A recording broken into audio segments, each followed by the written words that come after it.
Everyone, my name is Mona और आज हम एक बेसिक इंट्रोडक्शन के लिए जा रहे हैं कि टीडीएस चीज़ क्या होती है। ठीक है, तो देखो, पहले आगे बढ़ने से पहले हमें ये जानना बहुत ज़रूरी है कि टीडीएस का ये कंसेप्ट है, ये एग्जिस्टेंस में आया क्यों है, इसकी रिक्वायरमेंट क्या है और ये ज़रूरत क्या है। ठीक है, तो सबसे पहले क्या होता है, हम ह्यूमन टेंडेंसी को समझते हैं।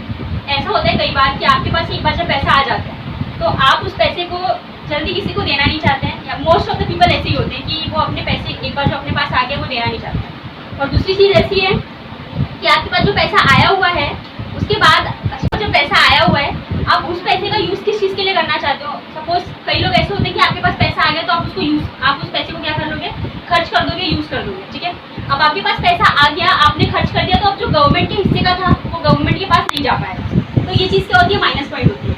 अब अगर मैं आपसे ये पूछूं कि आपको 1 लाख लोगों से पेमेंट लेना ज़्यादा कन्वीनियंट होगा या फिर 1 करोड़ लोगों से, तो ऑब्वियसली आपका answer will be the first one कि 1 लाख लोगों से पैसे लेना ज़्यादा जरूरी होगा। अब जो टीडीएस का कंसेप्ट है, ठीक है, ये जो टीडीएस का कंसेप्ट है, ये टीडीएस का कंसेप्ट कुछ ऐसे काम करता है कि मान के चलो ये आपके एम्प्लॉयर है, ठीक है, जो कि आपको पेमेंट करने वाले हैं और आप जिनके अंडर में काम कर रहे हैं। ठीक है, इनके अंडर में मान लो काम करते हैं कुछ 50-60 जितने भी एम्प्लॉइज़ काम करते हैं। अभी किसी भी एक एम्प्लॉयर के अंडर में बहुत सारे एम्प्लॉइज़ काम करते हैं। ठीक है, तो आपको ये समझना बहुत ज़रूरी है कि अगर किसी के अंडर आप काम कर रहे हो, ठीक है, तो वो किस तरीके से काम करेगा, किस तरीके से वो आपके फेवर में काम करेगा। मान के चलो ये बाकी के एम्प्लॉइज़ हैं। ठीक है, अब जब भी टीडीएस का कंसेप्ट पहले ये समझ लो कि करता क्या है। जब एम्प्लॉयर होते हैं और जो एम्प्लॉइज़ हैं, ठीक है, ये जो एम्प्लॉइज़ हैं, जब एम्प्लॉयर इनको पेमेंट करेगा तो पेमेंट करने से पहले इनके बैलेंस में से जो भी इनकी सैलरी है, मान के चलिए इनकी सैलरी कितनी है, 10,000 है। ठीक है, एक एग्जाम्पल के लिए ले रहे हैं, या फिर 1 लाख रुपये, 1 लाख रुपये मान के चलते हैं। ठीक है, 1 लाख रुपये मान के चलते हैं, इनकी सैलरी 1 लाख रुपये। ठीक है, अब 1 लाख रुपये में से मान के चलो जो टीडीएस का रेट कितना है, 30%। अब अगर मैंने एक रेट ले लिया टीडीएस का 30%, तो ये रेट कैसे डिसाइड किया जाता है कि भाई किस चीज़ का कैसा रेट होगा। तो ये वैरी करता है पर्सन टू पर्सन और किसी भी चीज़ के पेमेंट टू पेमेंट। देखो, अगर मैं बात करूँ, अब इसमें सबसे पहली बेसिक बेसिक रिक्वायरमेंट ये है कि जो एम्प्लॉई जो भी इसमें कंसेप्ट होता है पेयर और पेड का, यहाँ पे मैंने ड्रॉ किया है जो पेयर होते हैं। ठीक है, पेयर कौन होता है, जिसने किसी भी चीज़ की क्या लिया है, सर्विस लिया है। मान के चलो ये मिस्टर ए हैं, यहाँ पे हम एक्सप्लेन करते हैं, मिस्टर ए है और मिस्टर बी। मिस्टर ए ने सर्विसेज लिया है मिस्टर बी से, ठीक है, या फिर गुड्स परचेज किया है, जो भी गुड्स है वो परचेज किया है मिस्टर बी से। अब मिस्टर बी क्या करेंगे, इनको पेमेंट करेंगे, समझ रहे हैं। तो जब मिस्टर बी इनको पेमेंट करेंगे तो पेमेंट करते वक्त ये कौन हो गए, इन्हें पेमेंट करना है तो ये पेयर हो गए, और इन्हें पेमेंट मिलेगा तो ये पे ही हो गया। ये पर्सन के पास पेमेंट आने वाली है और ये पर्सन को क्या करना है, पेमेंट करना है, तो ये हो गए पेयर हमारे। अब जो टीडीएस का कंसेप्ट है वो किससे रिलेटेड है, वो पेयर से रिलेटेड है कि पेयर क्या करेगा, पेमेंट करेगा। ठीक है, अब वो पेमेंट करते समय जब भी वो पेमेंट करने वाला है अपने उस अमाउंट में से, मान के चलिए 1 लाख रुपए का अमाउंट था, उसमें से जितना भी परसेंटेज अप्लीकेबल होता है उस परसेंटेज को डिडक्ट करके बाकी जो बैलेंस अमाउंट है 1 लाख रुपीज़ का मान के चलिए हमारा पेमेंट इनको करना था गुड्स का, और रेट ऑफ टीडीएस कितना है, 30%। 30% काट करके बचा हुआ बैलेंस कितना होता है, 70,000 इनको क्या कर देंगे, पेमेंट कर देंगे। ठीक है, 70,000 इनको पेमेंट कर देंगे। लेकिन जब इनके पास आता है, ये अपने रिटर्न ऑफ इनकम में दिखाने वाले हैं, या फिर ये जब भी गवर्नमेंट को ये बताने वाले हैं कि इनके पास इनकम कितनी आई है, तो मेरा क्वेश्चन ये है वेरी सिंपल सा कि ये 1 लाख बताएंगे या 70,000 रुपीज़ बताएंगे। ऑब्वियसली ये भले ही इनके हाथ में आ रहे हैं 70,000 रुपीज़ है, लेकिन ये जब इनकम अपना रिवील करेंगे या फिर दिखाएंगे तो इन्हें कितना दिखाना है, नेट अमाउंट दिखाना है, ग्रॉस अमाउंट दिखाना है, दैट इज 1 लाख रुपीज़। भले ही इनके हाथ में एक्चुअल में इतना अमाउंट नहीं आया। अब जब हम आगे जाएंगे, अब आप ये सोच लो कि भाई अगर मैंने 1 लाख रुपये दिखाया है बट एक्चुअली मेरे पास तो ये पेमेंट आई नहीं है। ठीक है, अगर मैंने ये एक्स्ट्रा का पेमेंट दिखा दिया तो ये मेरे लिए टैक्स के लिए क्या हो जाएगा, नुकसानदायक हो जाएगा। ठीक है, अब मुझे आगे जाके क्या करना पड़ेगा, इतना टैक्स पे करना पड़ेगा, ये मेरे फेवर में काम नहीं कर रहा है। लेकिन ये आप भले ही आपको ऐसा लगता है, लेकिन ये चीज़ ऐसी नहीं है। जब भी आप टैक्स पेमेंट करने जाओगे तो गवर्नमेंट क्या करने वाला है, ये जो 1 लाख रुपीज़ है, ठीक है, इसमें आपके मान के चलो अब ये सोर्स ऑफ इनकम आपका हो गया। उसके बाद अब एक ही सोर्स ऑफ इनकम तो होता नहीं है, आपको मान के चलो आपने कहीं सर्विसेज में इन्वेस्ट किया था, किसी गुड्स में इन्वेस्ट किया था, कहीं पर भी इन्वेस्ट किया था, वहाँ से भी आपको 2 लाख रुपये आ गए। किसी और सोर्स से आपने मान के चलो लॉटरी आपकी लगी हुई थी, वहाँ से आपको 3 लाख रुपये आ गए। ठीक है, ये आपके पूरे 5 लाख रुपये हो गए। 5 लाख रुपये आपका टोटल अमाउंट आ गया है कि आपका पूरा इनकम है। लेकिन अब 5 लाख रुपये पे आपको क्या मिलने वाला है, टीडीएस मिलने वाला है। ये आपको क्या टैक्सेबल अमाउंट है कि 5 लाख रुपये की इनकम पे आपको क्या करना है, टैक्स पे करना है। लेकिन अब एक्चुअल में अगर आपको देखा जाए, आपकी यहाँ पे इनकम तो 1 लाख रुपीज़ हुई थी, सामने वाले इंसान ने आपका क्या कर दिया था, सामने वाले इंसान ने आपका टीडीएस काट लिया था। तो अब ये 30,000 रुपीज़ का आपको क्या मिलने वाला है, यहाँ पे बेनिफिट मिलने वाला है। वो कैसे मिलेगा, आपका टोटल अमाउंट कितना है, 5 लाख रुपीज़ पेबल था, जिसमें से आप माइनस कर लेते हैं 30,000 रुपीज़, ठीक है। अब कितना बचता है, अब बचेगा 4,70,000 रुपीज़, ठीक है। ये आपका क्या हुआ, टैक्सेबल अमाउंट होगा।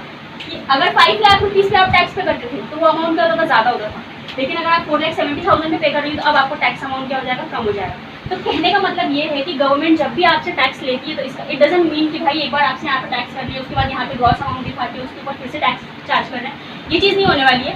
अब आपके नेट अमाउंट पे क्या होगा, यहाँ पे आपको उस चीज़ का क्या मिलने वाला है, क्रेडिट होने वाला है। तो ये वाला जो है अमाउंट, ये पेयर के लिए बेनिफिशियल है कि पेयर को इसका क्या होने वाला है, बेनिफिट मिलने वाला है लेटर पॉइंट ऑफ टाइम। कहाँ पे, यहाँ पे जब वो अपना टैक्स से डिडक्ट। मैंने आपको बताया कि मनी आपको एक बार आपके हाथ में आ जाती है तो आपको वो मन नहीं करता कि आप किसी को दे दें, इसलिए टीडीएस का कंसेप्ट है। दूसरी चीज़ ये है कि पंजाबी हमारा we are nature of Punjabi, like अगर आपके पास पैसा आ गया तो आप चाहते हो कि ज़्यादा से ज़्यादा उसको इन्वेस्ट कर दो, ज़्यादा से ज़्यादा उसको यूज़ कर लो, यूटिलाइज कर लो। तो उस पर्टिकुलर टाइम पे आप वो पूरा मनी क्या कर लोगे, यूटिलाइज कर लोगे, खत्म हो जाएगा तो आप फिर उसको इन्वेस्ट नहीं कर, मतलब आप अब उसको यूज़ नहीं कर पाओगे। और दूसरी चीज़ ये है कि ट्रैकिंग, मान के चलिए मिस्टर ए हैं और वो गाँव में रहते हैं, तो उनको पूरे टैक्स का प्रॉपर नॉलेज नहीं है कि भाई अगर आपके पास इनकम आती है तो आपको इस इनकम को यूज़ करके क्या करना है, लोगों को, गवर्नमेंट को टैक्स पे करना है। उन्हें गवर्नमेंट और टैक्स जैसे कंसेप्ट से कोई लेना देना नहीं है। तो उस पर्टिकुलर टाइम पे क्या होने वाला है कि गवर्नमेंट ये चाहती है कि आप क्या करो, ये जो आपके पास एक्चुअल इनकम आ रही है आप उस एक्चुअल इनकम के ऊपर पूरा का पूरा टैक्स पे करो। लेकिन अगर सपोज ये ठीक है, ये मिस्टर ए हैं, हम ये तो डिस्कस करते हैं जो भी एग्जाम्पल्स हैं। ये जो मिस्टर ए हैं, ठीक है, ये गाँव में रहते हैं। अब इनके पास बहुत सारे सोर्स ऑफ इनकम आ रहे हैं, ठीक है, इनके पास बहुत सारे पैसे हो गए, लेकिन ये क्या है, गांव में रहने वाले इंसान है तो ये पैसे पे करते नहीं है, ठीक है। तो ये पैसे पे नहीं करते तो इसके लिए क्या हो रहा है कि ये टैक्स पे नहीं करते हैं। तो ये गवर्नमेंट ये चाहती है कि इनसे भी टैक्स कलेक्ट किया जाए, इनके पास कितना पैसा आ रहा है उसका भी ट्रैकिंग लिया जाए। तो उसके लिए गवर्नमेंट ये करती है कि जब भी इस इंसान को कोई पैसा पे करेगा वो यहीं से आपकी क्या करें, सपोज ये 4-5 इनकी सोर्स ऑफ इनकम है तो यहीं से टीडीएस काट के इनको पैसा मिलेगा। तो इनके हाथ में नेट अमाउंट है, गवर्नमेंट के पास इस चीज़ की ट्रैकिंग हो गई कि भाई मिस्टर ए जो गाँव में रहते हैं उनके पास इनकम कितनी आ रही है। और दूसरी चीज़ ये टैक्स से बचते रहते थे कि गांव में रहने के बाद कि भाई ठीक है हम गांव में रहते हैं तो हमको इनकम देने की जरूरत नहीं है, तो इनसे भी क्या किया गवर्नमेंट टैक्स कलेक्ट कर सकती है। तो third purpose of the TDS की आप ट्रैकिंग कर सकते हो इसका बहुत ईजी। अब हम इसमें जाते हैं कि जो पेयर होता है, अगर पूरे कंसेप्ट को अब सम अप करूँ कि what is the meaning of TDS, right. तो ये चीज़ होगी कि पेयर जो होता है, पेयर कौन होता है, जिसने सर्विस ली है या फिर जिसने गुड्स लिया है वो अब आपको पेमेंट करने वाला है। उस इंसान के हाथ में ये अथॉरिटी है कि वो आपको टीडीएस काट करके आपके हाथ में नेट अमाउंट देगा। ग्रॉस अमाउंट इज व्हाट, जो आपकी टोटल ट्रांजैक्शन है, जो कि आपके बीच में टोटल डीलिंग हुई थी कि भाई हमारे बीच में 1 लाख रुपये का डीलिंग हो रहा है, लेकिन आपको पेमेंट को पूरा नहीं करेगा, उसमें से पहले टीडीएस काट लेगा जो भी रेट अप्लीकेबल होगा। अब मुझे आप बताइए कि जो परसेंटेज ऑफ जो टीडीएस है वो किस पे डिपेंड करता है, it will depend upon the nature क्या होता है। देखिए मैंने अभी बोला कि अगर कोई एम्प्लॉयर है, ठीक है, ये एम्प्लॉयर है, ठीक है, और ये इनके सारे एम्प्लॉयज़ है, तो ये जो पेमेंट हो रहा है ये नेचर, इसके बीच में क्या है, सैलरी है, ये नेचर क्या है, सैलरी है। अब बहुत बार ऐसा होगा कि आपने ये समझ लो कॉन्ट्रैक्टर है, इसको आपने कॉन्ट्रैक्ट दिया और इससे आप क्या कर रहे हो, पैसा ले रहे हो, तो वो जो अमाउंट है वो कॉन्ट्रैक्ट का अमाउंट हो गया, या फिर आप कभी कमीशन पे कर रहे हो। तो ये सारी चीज़ें क्या है, नेचर टू नेचर डिपेंड करती है कि जो नेचर ऑफ पेमेंट क्या है उसके ऊपर आपका रेट ऑफ टीडीएस अप्लीकेबल होगा।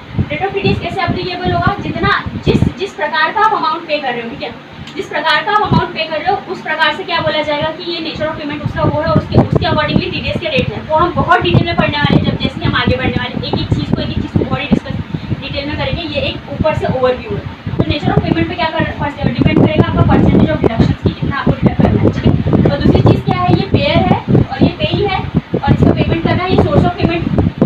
जो पेयर होता है वो हमारा सोर्स ऑफ पेमेंट है, और पेमेंट जहाँ से निकलने वाला है हमने क्या किया, वहीं से हमने क्या कर लिया, टीडीएस डिडक्ट कर लिया। अब मुझे बताइए जो टीडीएस पेयर ने डिडक्ट कर लिया है क्या वो खुद अपने पास रखेगा, obviously no, he will going to deposit that amount with the government, right. तो वो गवर्नमेंट के पास ये अमाउंट क्या करने वाला है, टीडीएस का अमाउंट जो आपसे डिडक्ट किया है वो गवर्नमेंट के पास डिपॉजिट करेगा। मतलब ये एक अगर मुझे एक लाइन में सम अप करना है तो ये गवर्नमेंट के कौन हो सकते हैं, एक ऐसे सोर्स हो सकते हैं जो आपको क्या करने वाले हैं, टीडीएस आपके बिहाफ में, गवर्नमेंट के बिहाफ में कलेक्ट करके आपके पास पहुंचाने वाले, जो कि बहुत ही इजी सोर्स ऑफ पेमेंट होगा। बहुत बड़े अमाउंट अपने लोगों से आप नहीं कर सकते हो जो भी आपको कलेक्ट करना है। तो उसके लिए क्या होगा कि गवर्नमेंट ऐसे जो डायरेक्ट सोर्स ऑफ पेमेंट है, जो लोगों को पेमेंट कर रहे हैं, उनके हाथ में जाने से पहले ही टीडीएस काट लेगी, ताकि गवर्नमेंट के हाथ में क्या आ जाए, जो टैक्स उनके हक का है, जो उनको लेना है वो टैक्स उनके हाथ में आ जाए, और इससे टैक्स इवेशन की जो प्रोसेस है वो खत्म हो जाए।